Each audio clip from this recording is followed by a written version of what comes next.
अस्सलामु अलैकुम वरहमतुल्लाहि वबरकातुहू। तमाम लोगों को, तमाम स्टूडेंट्स, असातिज़ा को और देखने वालों को खुशामदीद कहते हैं। आज की क्लास में सेकेंड ईयर फिज़िक्स की क्लास, चैप्टर है 12 इलेक्ट्रोस्टैटिक्स, और हम एप्लीकेशन ऑफ गॉसेस लॉ पढ़ रहे थे।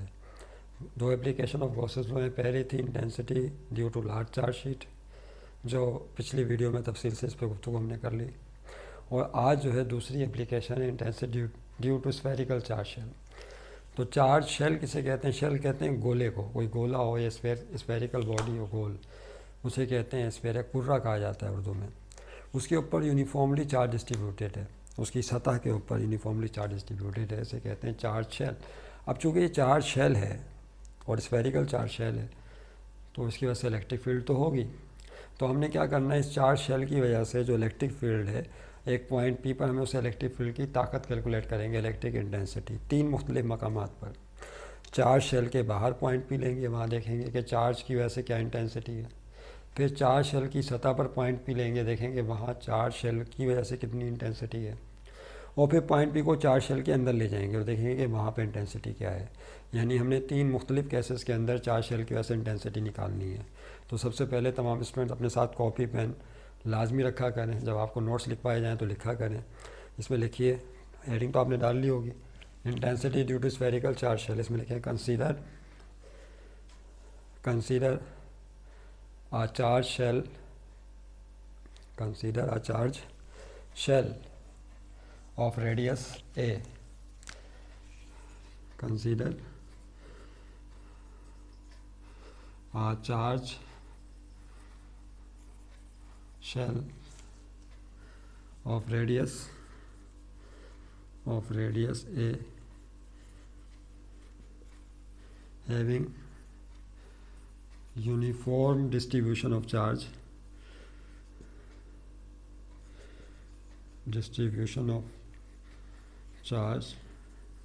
q with surface charge density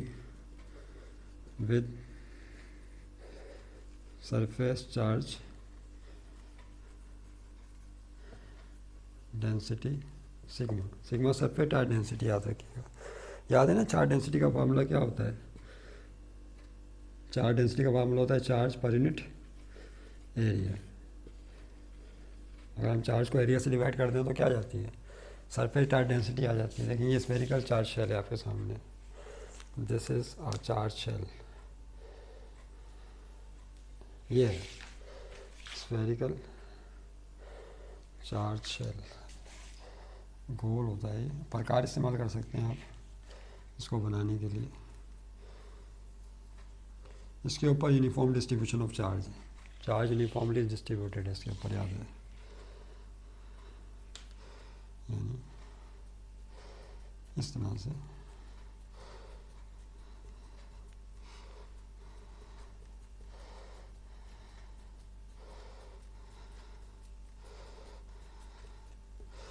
charge distributed है। अच्छा, इसका एक रेडियस होगा। रेडियस कहते हैं सेंटर से लेकर सतह तक का जो फासला है, this is called what? Radius. तो इसका जो रेडियस है वो ए है, सेंटर से लेकर सतह तक का फासला। अच्छा, इसका रेडियस ए है, तो चूँकि ये एक स्फेरिकल बॉडी है, तो किसी भी स्फेयर की सतह के रकबे का फार्मूला हम डिस्कस कर चुके हैं, 4 पाई रेडियस का स्क्वायर होता है। जो सरफेस एरिया है उसका फार्मूला क्या होता है? सरफेस एरिया ऑफ स्फेयर, किसी भी स्फेयर का जो सरफेस एरिया है उसका फार्मूला ही होता है 4 पाई रेडियस का स्क्वायर। यहाँ पे रेडियस क्या है? ए, तो क्या आ जाएगा बोलिए? ए का स्क्वायर आ जाएगा। और उसके ऊपर जो चार्ज डिस्ट्रीब्यूटेड है डेट इज़ क्यू। तो इसका मतलब है कि सरफेस चार्ज डेंसिटी को फिर आप ऐसे लिख सकते हैं, किस तरह से? चार्ज टोटल ए क्यू, और एरिया कितना है इसका? पूरी सतह का जो रकबा है वो 4 पाई ए स्क्वायर के बराबर है, 4 पाई ए स्क्वायर। इसको इक्वेशन नंबर 1 का नाम देके रोक दें। तो this is the formula of surface charge density जो हमने हासिल कर लिया। अच्छा, अब देखें हमने क्या करना है भाई। अब जाहिर सी बात है, ये चार्ज शेल है तो इसने इलेक्ट्रिक फील्ड तो क्रिएट की होगी। हमें इसके बाहर एक पॉइंट पी लेना है, वहाँ पे इसकी इंटेंसिटी कैलकुलेट करनी है। तो फर्स्ट करने हमने यहाँ पे इसके बाहर एक पॉइंट पी ले लिया, और यहाँ क्या मालूम करना चाहते हैं, इसकी इंटेंसिटी क्या होगी। अब ये बात अच्छी तरह जानते हैं कि हमें इसके लिए गॉस का कानून इस्तेमाल करना है। किसको? गॉसेस लॉ को इस्तेमाल करना है। गॉस के कानून का ताल्लुक क्लोज सरफेस से है, तो हमें क्लोज सरफेस तो बनानी पड़ेगी। तो हम इस तरह से क्लोज सरफेस बनाएंगे कि पॉइंट P सतह के ऊपर मौजूद हो। तो हम क्या करेंगे कि क्लोज सरफेस स्फीयर की शक्ल में बनाएंगे। जिस तरह एक स्फेरिकल चार्ज बॉडी है तो हम क्लोज सरफेस भी स्फीयर की शक्ल में बनाएंगे इस तरह से कि पॉइंट P स्फीयर की सतह पर हो। तो इसके गिर्द एक स्फीयर तो बनाइए ज़रा, यानी ये हमने इसके गिर्द ये एक स्फीयर बना दें, रेड के लिए ये एक स्फीयर फॉर्म कर दें। आप प्रकार इस्तेमाल करेंगे ज़रा अच्छी बन जाएगी डायग्राम भाई। ये स्फीयर फॉर्म होगी इस तरह से कि पॉइंट P इसके ऊपर मौजूद है। इसको कहते हैं इमेजिनरी, ये क्लोज सरफेस है हमारी, क्या इससे क्या कहा जाता है, closed surface in the form of sphere. अब उसके बाद ऐसे लिखें, इन ऑर्डर टू, अब हमें 3 केसेस हैं, हमें शेल के बाहर इलेक्ट्रिक फील्ड कैलकुलेट करनी है, शेल की सतह पर और शेल के अंदर। तो हमारी जो पहली हेडिंग होगी अब वो होगी इंटेंसिटी आउटसाइड द शेल। अब पहली हेडिंग क्या बनेगी, पहले intensity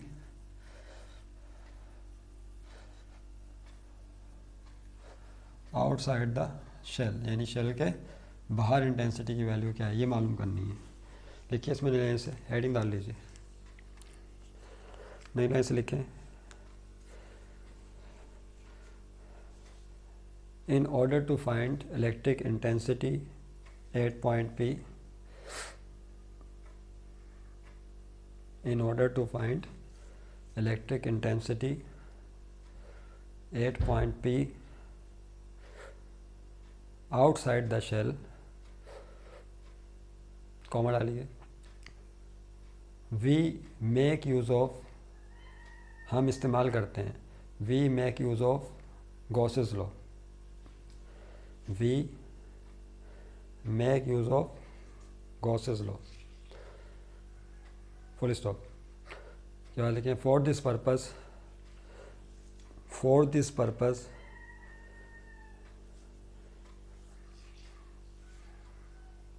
consider a closed surface, consider a closed surface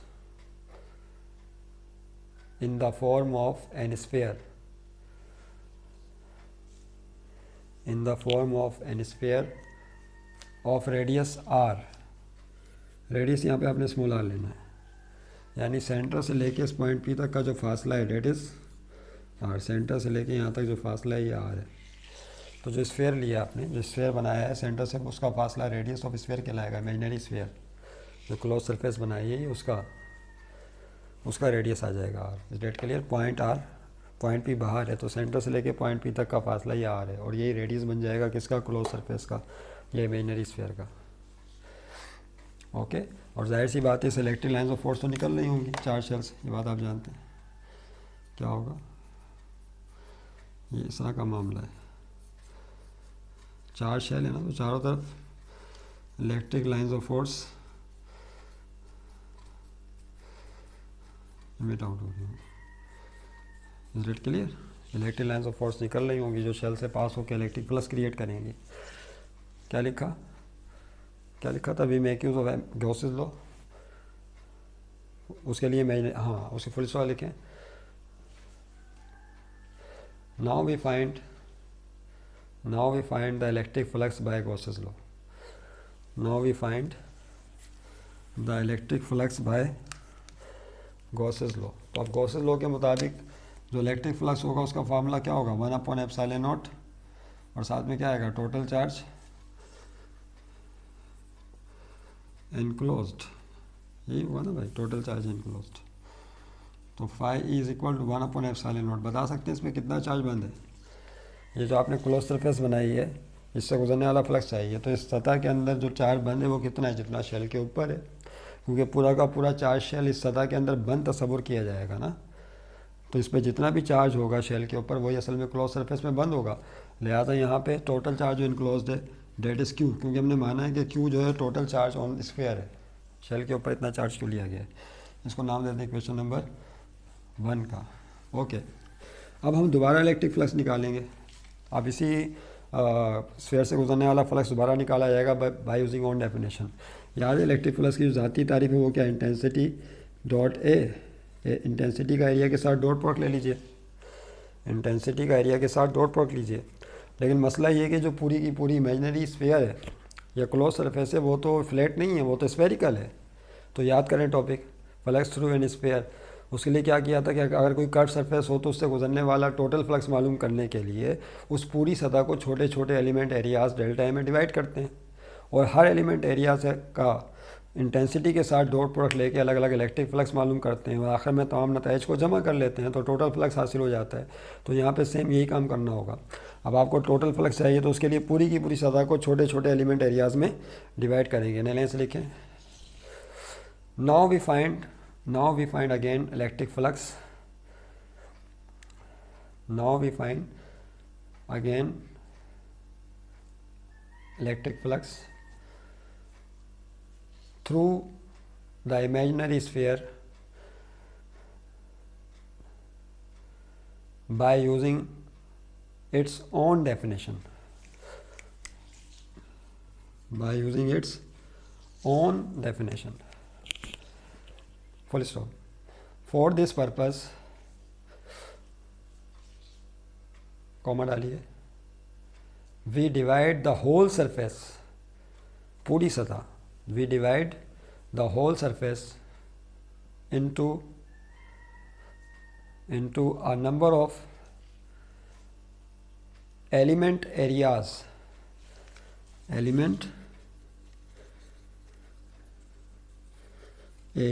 each of equal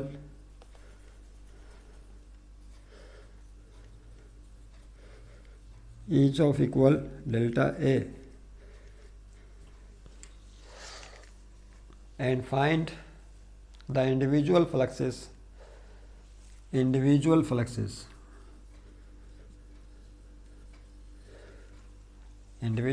through each element area. Full stop के बाद लिखें आखिरी जुमला, फाइनली, आखिर में क्या करेंगे, फाइनली कॉमा डालिए, add all results for the net flux, NET net, for the net flux। इसके लिए तमाम नताइज को क्या कर लेंगे, जमा कर लेंगे। तो अब देखिए क्या होगा, फिर से देखिए, हमने इस पूरी सतह को छोटे छोटे एलिमेंट एरियाज में डिवाइड किया, तो इंटेंसिटी का आपने डॉट प्रोडक्ट लेना है किसके साथ, एलिमेंट एरिया डेल्टा ए के साथ डॉट प्रोडक्ट लेंगे, नहीं एलिमेंट एरिया के साथ डॉट प्रोडक्ट लेंगे, लेकिन एक एलिमेंट एरिया तो नहीं, वो तो बहुत सारे हैं, तो हर इंटेंसिटी का हर एलिमेंट एरिया से डॉट प्रोडक्ट लेके आखिर में जमा कर लेंगे। तो हमने क्या करना है, फिर इसका समेशन भी लेना होगा, नहीं टेकिंग समेशन, तो टोटल फ्लक्स इस तरह से आएगा, समेशन लगा देंगे ई डॉट डेल्टा एस। हमने फ्लक्स थ्रू एन स्फीयर पढ़ा हुआ है, उसमें तफसील से उस पर गुफ्तगू की गई है, ज़ाहिर है उतनी तफसील से यहाँ बात नहीं होगी, यहाँ पर तो डायरेक्ट आपने नतीजा इस्तेमाल करना है। समेशन ई डॉट डेल्टा है, यस इसको कीजिए, दो वेक्टर्स का डॉट प्रोडक्ट क्या होता है, ए बी कॉस थीटा, तो ई डॉट डेल्टा ए हो जाएगा ई delta A cos of theta. याद है ना, दो वेक्टर्स का डॉट प्रोडक्ट हम क्या लेते थे, फर्स्ट ईयर फिजिक्स में पढ़ा, ए डॉट बी बराबर है ए बी कॉस थीटा के। तो यहाँ पे ई डॉट ए का फार्मूला ये कॉस थीटा होगा, थीटा जो है वेक्टर ए और बी की डायरेक्शंस के दरमियान था, यहाँ पे जो एंगल थीटा है इंटेंसिटी और एलिमेंट एरिया की डायरेक्शंस के दरमियान है। तो आप कहीं भी एलिमेंट एरिया बनाएं, यहाँ बनाएं, कहीं भी एलिमेंट एरिया बनाएं, एलिमेंट एरिया की डायरेक्शन और इंटेंसिटी की डायरेक्शन क्या होगी, सेम होगी। यानी पूरी सतह के ऊपर जितने भी एलिमेंट एरियाज बनाएं सब पर डायरेक्शन और इंटेंसिटी की डायरेक्शन उस एरिया पर पैरेलल होगी, तो एंगल क्या हो जाएगा, ज़ीरो हो जाएगा। तो एंगल ज़ीरो निकलेगा हर पॉइंट पे, तो थीटा की जगह क्या पुट करेंगे फिर, ज़ीरो। तो summation E delta A cos of theta की जगह आया 0 डिग्री, और कॉस ज़ीरो की वैल्यू सब जानते हैं 1 के बराबर होती है, cos zero is equal to 1, 1 को इससे मल्टीप्लाई करेंगे तो यही आ जाएगा ई डेल्टा ए। याद करें थीटा 0 है, वजाहत बयान कर दी, कॉस ज़ीरो की वैल्यू कैलकुलेटर इस्तेमाल कर लें 1 के बराबर होती है। अब समेशन के आगे खासियत है, कोई अगर रकम कांस्टेंट हो तो समेशन से बाहर ले सकते हैं, तो हर पॉइंट पे जो इंटेंसिटी की वैल्यू होगी पूरी सतह पे सेम होगी। यानी इस पॉइंट पे इंटेंसिटी की वैल्यू फर्ज कर लें 10 है, 10 न्यूटन पर कूलम, तो यहाँ पे भी ये होगी। यहाँ पे क्यों, वजह क्या है, क्योंकि इंटेंसिटी का फार्मूला क्या होता है, k q upon r square. Intensity का फार्मूला होता है k q upon r intensity charge और डिस्टेंस पे डिपेंड करती है। अब चार्ज तो चेंज नहीं हो रहा, वो तो शेल बीच में रखा हुआ है, सब पूरी सतह के हर रकबे के लिए चार्ज तो वही होगा। और जितनी भी सतह है, जितने भी एलिमेंट एरिया सतह पे बनाए, सबका फासला चार शेल से सेम होगा, सेम दूरी पर है, क्योंकि एक ही स्फीयर के इसने सारे के सारे एलिमेंट एरियाज, लिहाजा डिस्टेंस भी चेंज नहीं होगा, तो इंटेंसिटी सब पे कांस्टेंट रहेगी। लिहाजा समेशन के रूल के मुताबिक इंटेंसिटी को हम बाहर ले लेंगे, तो समेशन डायरेक्ट किस पे लग जाएगा, फिर डेल्टा ए पे लग जाएगा, समेशन डेल्टा ए। अब डेल्टा ए का मतलब तो छोटा सा एलिमेंट एरिया है, और समेशन डेल्टा ए का मतलब क्या है, पूरी सतह का टोटल सरफेस एरिया। नहीं बताएं कैसे? डेल्टा ए का मतलब एलिमेंट एरिया है। जब आप तमाम एलिमेंट एरियाज़ को जमा कर लेंगे पूरी सतह पे, तो क्या टोटल सरफेस एरिया नहीं हासिल हो जाएगा आपको पूरी सतह का? तो समेशन डेल्टा ए का मतलब है तमाम एलिमेंट एरियाज़ का सम। तो पूरी सतह पे तमाम एलिमेंट एरिया को जमा करेंगे तो टोटल सरफेस एरिया हासिल हो जाएगा। इस डेट के लिए तो ये टोटल सरफेस एरिया को शो कर रहा है, तो उसका फार्मूला 4πr² होता है, वो बात ऊपर भी लिखी हुई है। क्या होता है इसका फार्मूला? हेयर जो समेशन डेल्टा ए है वो है total surface area imaginary sphere का, ये जो इमेजिनरी स्फीयर है उसका फार्मूला क्या होता है, 4πr²। पूरी सतह के रकबे का फार्मूला 4πr²। ओके, इसको यहाँ पुट कर दें तो फ्लक्स क्या हो जाएगा फिर, F इज़ इक्वल टू ई, और समेशन डेल्टा ए की जगह आ जाएगा 4πr²। इसको नाम दे दें इक्वेशन नंबर, किसका नाम देंगे, 2 का या 3 का नाम देंगे? इससे पहले जो इक्वेशन बनी थी वो कौन सी थी भाई? वो थी 1/ε0 Q, ये इक्वेशन 2 थी, ये 3 होगी। और जो डेंसिटी वाली इक्वेशन है वो 1 है। इससे पहले जो डेंसिटी वाली इक्वेशन बनी है, सरफेस चार्ज डेंसिटी का फार्मूला क्या बताया है, Q/4πa²। ये इक्वेशन 1 का नाम दे देना ऐसे, सरफेस चार्ज डेंसिटी की इक्वेशन, फिर गॉसेस लॉ की इक्वेशन, और ये 3 इक्वेशन। अब आपने इलेक्ट्रिक फ्लक्स जो है मालूम कर लिया है बाय यूजिंग गॉसेस लॉ भी निकाला, और फिर by using with help of definition भी निकाला। इन दोनों को अब हम कंपेयर कर लेंगे, जिस हमने पिछले एप्लीकेशन में किया था। कंपेयर करो भाई से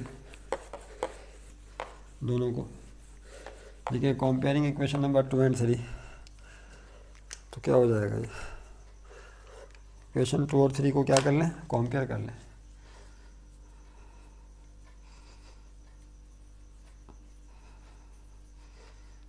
टू एंड 3, तो दोनों की लेफ्ट हैंड साइड सेम है, तो राइट हैंड साइड को इक्वल ले सकते हैं। इसकी राइट हैंड साइड कौन है, देखिए E × 4πr² और इज इक्वल टू उसकी राइट हैंड साइड है 1/ε0 Q। दोनों की राइट हैंड साइड को कंपेयर कर लिया, इक्वेट कर दिया। अब देखें क्या हो जाएगा, E 4πr² और ये Q 1 से मल्टीप्लाई होकर Q/ε0 हो जाएगा, जाहिर सी बात है। 4πr² को वहाँ भेजेंगे तो डिवाइड में चला जाएगा, तो ये हो जाएगा Q/4πr², और साथ में कौन है, ε0। अब इसको आपने सेट करना है, क्या इसको ऐसे लिख सकते हैं, तवज्जो रहे, किस तरह से,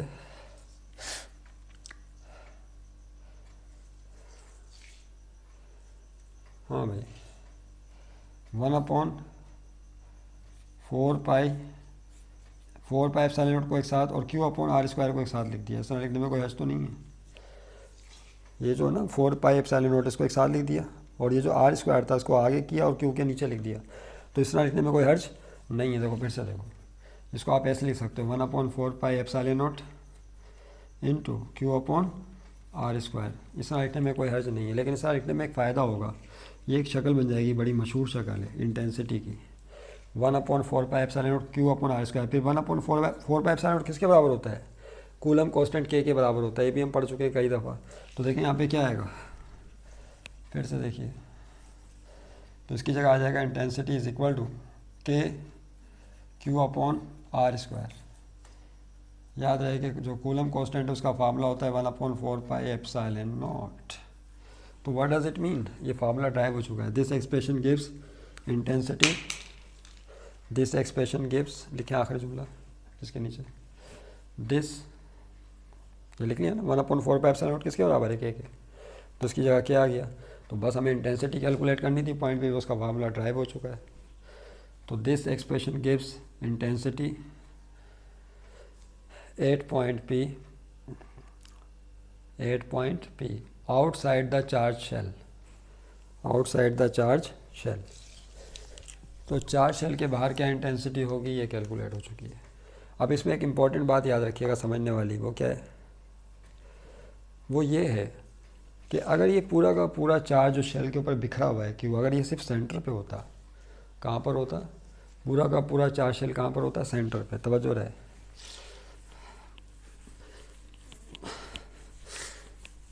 ये है ना, ये चार्ज, ये है स्फीयर, ये आपका स्फीयर है, बाहर वाला रेड कलर से बनाया है, और ये शेल है। अब शेल पे पूरा का पूरा चार्ज क्यू शेल पे बिखरा हुआ है। अगर ये चार्ज क्यू सेंटर पर होता, आर फासले पर, इस चार्ज क्यू की वजह से इंटेंसिटी क्या होती, यही होती, क्या, के क्यू अपॉन आर स्क्वायर, जो शेल पर चार्ज होने की वजह से है। तो पता क्या चला कि शेल पर जो चार्ज होने की वजह से इंटेंसिटी है, अगर उस शेल पर जितना भी चार्ज है सारा का सारा शेल के सेंटर पर आ जाए तो उसकी वजह से भी इंटेंसिटी क्या होगी, यही होगी, k q upon r square. Is that clear. तो ये पॉइंट ध्यान रखिएगा। अब हम क्या करेंगे, इसी पॉइंट पी को शेल की सतह पे ले आएंगे और यहाँ इंटेंसिटी कैलकुलेट करेंगे। तो ये it is very easy work. Now heading intensity on the surface of shell, क्या हेडिंग होगी, दूसरा point, intensity at the surface of charge shell.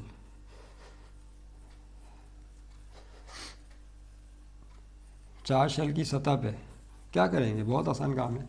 Point P को यहाँ से शिफ्ट करना पड़ेगा, कहाँ पर, शेल की सतह पर। जब यहाँ पे लेकर आएंगे तो आर फासला कम होते होते क्या ए के बराबर नहीं हो जाएगा, बोलिए, जो आर फासला है वो कम होते होते किसके बराबर हो जाएगा, ए के बराबर। तो इसका मतलब है कि इस फार्मूले में अगर हम आर की जगह ए पुट कर दें, रेडियस की जगह ए पुट कर दें, तो हम शेल की सतह पे पहुंच जाएंगे। फिर से देखो ये फासला आर है, अगर हम पॉइंट पी को पीछे की तरफ शिफ्ट करें और शेल पर ले आएँ तो आर फासला किसके बराबर हो जाएगा, ए के बराबर हो जाएगा, जो शेल का रेडियस है। तो for put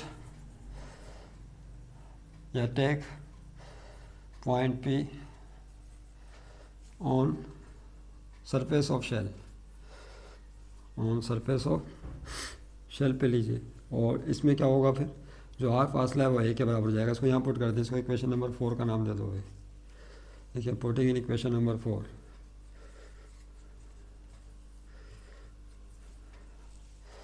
equation number 4 implies that E intensity is equal to k q, और आर की जगह क्या आ गया भाई, आर की जगह आ गया ए। फिर मज़ीद इसको सिंप्लीफाई करना है। तो टाइम कितना बचा है, टाइम बहुत कम बचा है। तो इंटेंसिटी इज इक्वल टू के की जगह 1/4 pi epsilon naught q upon a, ये के की वही वैल्यू आ गई। उसके बाद ये जो था ए, क्या पुट किया, ये ए के ऊपर स्क्वायर भी है, सॉरी ए पर क्या है, स्क्वायर भी तो आएगा ना, रेडियस पे स्क्वायर था। तो 4 पाई एप्सिलॉन नॉट ए, इसको यूँ लिखें Q upon 4 pi a square. फिर से देखें 1 एप्सिलॉन नॉट, जितनी जल्दी कर रहे हो उतनी देर लग रही। क्यू अपॉन 4 पाई और ए स्क्वायर, इनको एक साथ लिख लें, 4 पाई ए स्क्वायर। बताइए ये कौन है, q upon 4 pi a square. Q upon 4 pi square क्या डेंसिटी नहीं है, तो इसकी जगह क्या आ जाएगा, सरफेस चार्ज डेंसिटी। तो 1 एप्सिलॉन नॉट सिग्मा आया, और सिग्मा को 1 से मल्टीप्लाई करेंगे तो क्या होगा, सिग्मा अपॉन एप्सिलॉन नॉट। तो this is the intensity at the surface of charge shell, क्या होगी, सिग्मा अपॉन एप्सिलॉन नॉट। आखिर में बचा कि अगर पॉइंट बी को अंदर ले आए तो क्या होगी इंटेंसिटी। फिर इंशाल्लाह नेक्स्ट वीडियो में करेंगे ऐसे, और इस पर थोड़ी सी बात में नेक्स्ट वीडियो पे भी कर लेंगे। थैंक यू वेरी मच, खुदा हाफिज़।